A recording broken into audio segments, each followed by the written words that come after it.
السلام عليكم ورحمة الله وبركاته. نتمنى تكونوا بصحة جيدة انتم تشاهدوا هذا الفيديو. وإلا عجبكم بطبيعة الحال ما تنساونيش من اللايكات، وكذلك تابوناو معايا في القناة وتفعلوا الجرس من باب التشجيع فقط. اليوم ان شاء الله غادي نحضر معكم طريقه قلت رقاد الحامض، واحد الطريقه اللي هي سهله وفي نفس الوقت تبقى مده طويله من عامين حتى ل3 سنين ما تيوقع لهم حتى شي حاجه. ما غاديش نرقدوا بالماء، غادي نرقدوا غير بالملحه فقط كما غادي تشوفوا معايا مراحل التحضير ديالو خطوه بخطوه.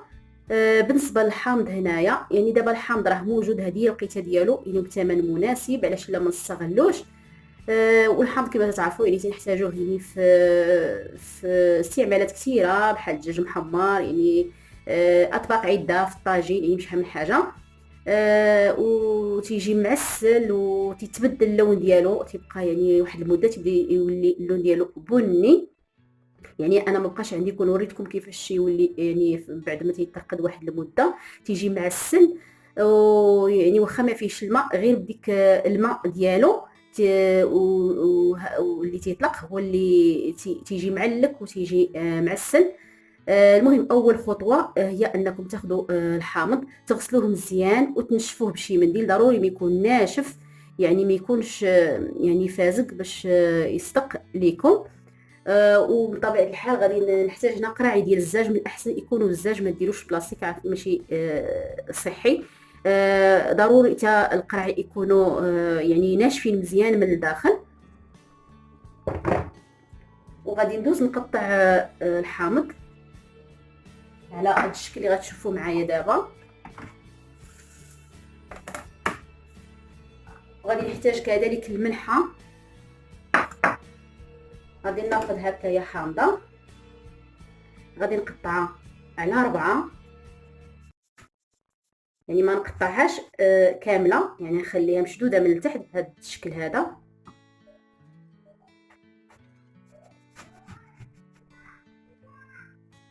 هكا كما راكم تشوفوا.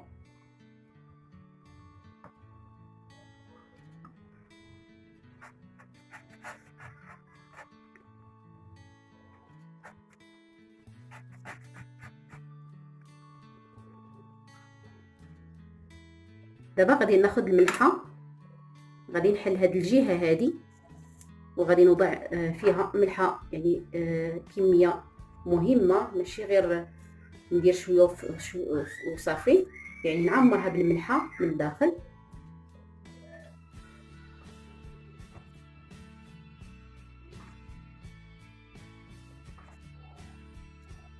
شفتوا معايا؟ نعاود نحل عاوتاني من هاد الجهه هذه، نعمرها كذلك. صراحه هذا الحامض تيجي زوين بزاف، احسن من تيترقد في الماء.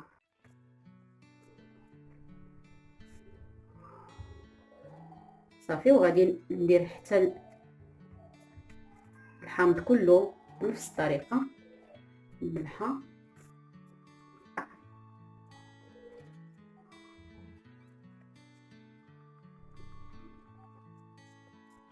نعاود نحل عاوتاني من هنا من الجهه الاخرى.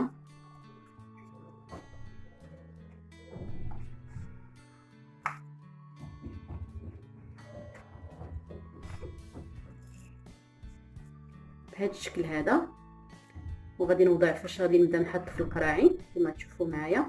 خاصني نبدا نزير يعني الحامض مع بعضيته، ما نخليش الفراغات.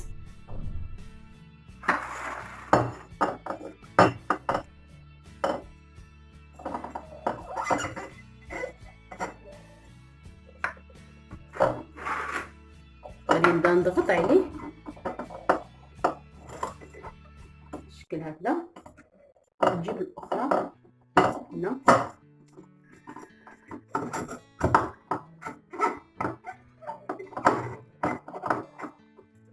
ما تخافوش بقى يتعصر داك الماء ديالو، يعني ماشي مشكل، هذاك اللي تيخليه يطيب. صافي، غادي نكمل. هي بالاحسن الا كانت القرعه عندها الفم يعني واسع، ما يكونش مجموع بحال هذه مجموع، ماشي مشكل، يعني باش ما تعذبكمش. غادي نستمر بنفس الشكل.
بعد ما ساليت الحامض كله بالطريقه اللي شفتوا معايا.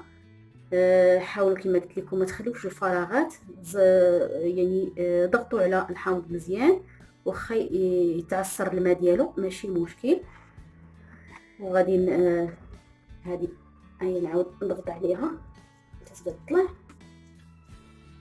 غادي نسد عليها السلوفان عاد بالغلاقه باش ما يلقاش الهواء من يدوز ليها. ضروري تسدو مزيان.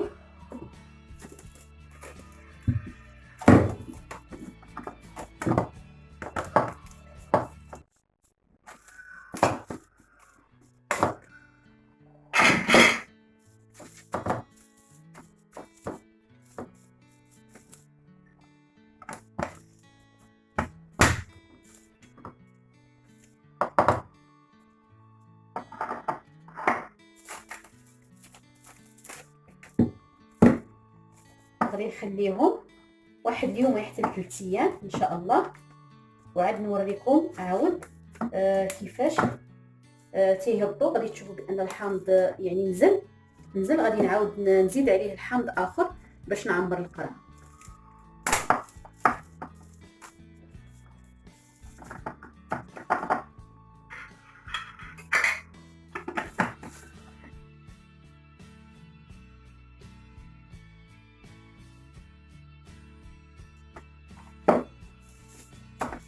صافي غنديرهم في شي بلاكار اولا مهم شي مكان اللي موضي بحال هكا ما تكونش ضاربه فيه الضوء. وهانتوما معايا كما شفتوا معايا هنايا، من بعد ما خليت القريعات يعني في مكان اللي ما تيوصلوش الضوء، يعني الشعاع ديال الضوء، مكان يكون ما فيش اضاءه. هنايا تشوفوا الحامض طلق العصير ديالو كما تلاحظوا ونزل شويه. دابا غادي نضيف عليه الحامض اخر بنفس الطريقه. هنا راني موجداه حليته الطريقه اللي درتها معكم من قبل، يعني حليته وعمرته بالملحه. غادي ناخذ هكايا قريعه وغادي نحلها.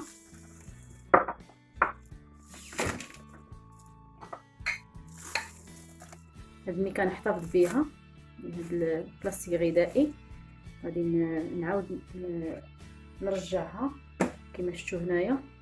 هو نزل عندي الحامض هنا، وغادي ناخذ وحيده هكا وغادي نحاول نضغط عليها بنفس الطريقه كما درنا في الاول. صافي غادي نخلي غير وحيده هنا وغادي نعاود نسد عليها مره ثانيه بهذا الشكل هذا.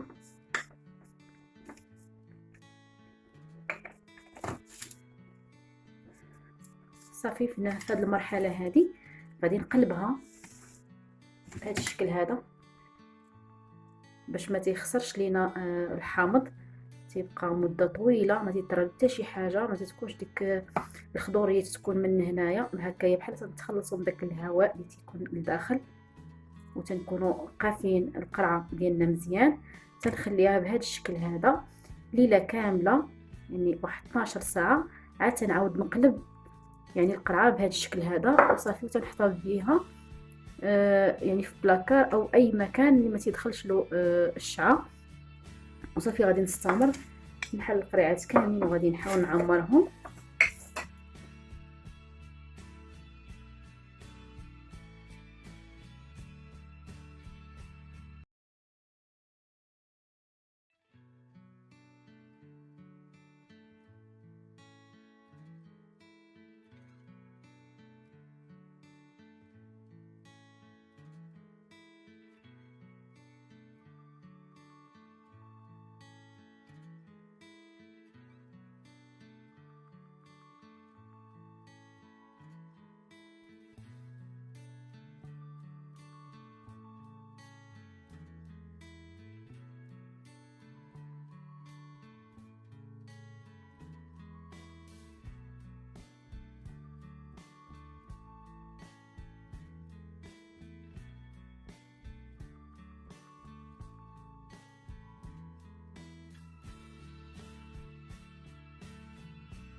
صافي كما تلاحظوا معايا هنايا واحد جوج سيمانات بحال هكذايا غتلقاوه موجود، غادي تبقاو تهزوا منه الكميه اللي بغيتو.